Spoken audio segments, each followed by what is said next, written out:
한중 FTA 비준안을 어렵게 통과시킨 국회는 이제 새 예산안과 쟁점 법안 처리에 집중하고 있습니다. 예산안 법정 처리 시한이 하루 앞으로 다가왔지만 여야가 의견 차이를 좁히지 못하면서 정부안이 본회의에 자동 부의됐습니다. 국회로 가보겠습니다. 이종구 기자. 네, 국회에 나와 있습니다. 네, 새 예산안이 정부안 그대로 자동 부의됐다는 건 어떤 뜻인가요?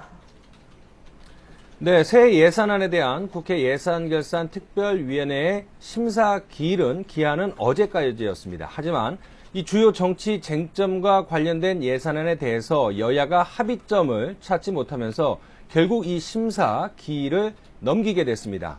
이렇게 되면 국회가 새 예산안을 확정하지 못했기 때문에 국회 선진화법에 따라서 일단 정부가 제출한 예산안이 그대로 국회 본회의에 보내진 겁니다. 물론 오늘도 예산안 심사가 진행되고 있지만 비공식 심사라고 볼 수 있습니다.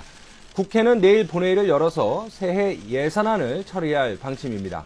이에 따라 여야는 내일까지 물밑 협상을 통해 정부가 제출한 예산안에 대한 수정안을 마련할 계획입니다. 가장 쟁점이 되는 항목은 누리과정과 새마을운동 국제화, 세월호 특별조사위원회 활동 관련 예산 등입니다. 만약 국회가 마련한 수정안이 본회의에 제출되면 표결 과정을 거치고 먼저 부의된 정부안은 자동 폐기됩니다. 네, 이제 정기국회는 오는 9일에 종료가 되는데요. 그때까지 민생 법안과 쟁점 법안의 처리가 가능할까요? 네, 오늘 정무위원회를 비롯해서 8개 상임위가 바쁘게 움직이고 있습니다. 이 여야는 주요 법안에 대해서 최대한 합의점을 찾아서 가급적 오는 9일 끝나는 정기국회 내에 처리를 한다, 이런 방침인데요.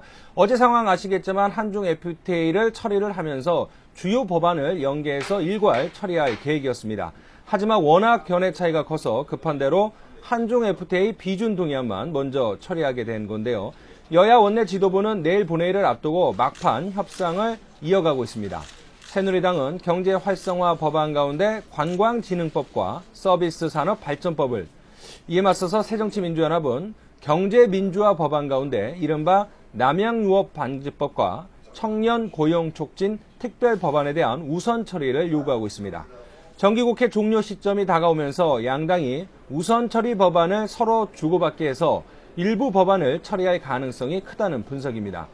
하지만 정부 여당이 추진하려는 이른바 노동개혁 5대 법안은 야당의 반발이 워낙 거세기 때문에 이번 정기국회에서 처리할 수 있을지는 불투명한 상황입니다.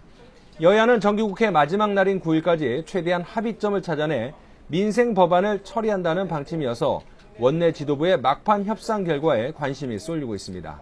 지금까지 국회에서 YTN 이종구입니다.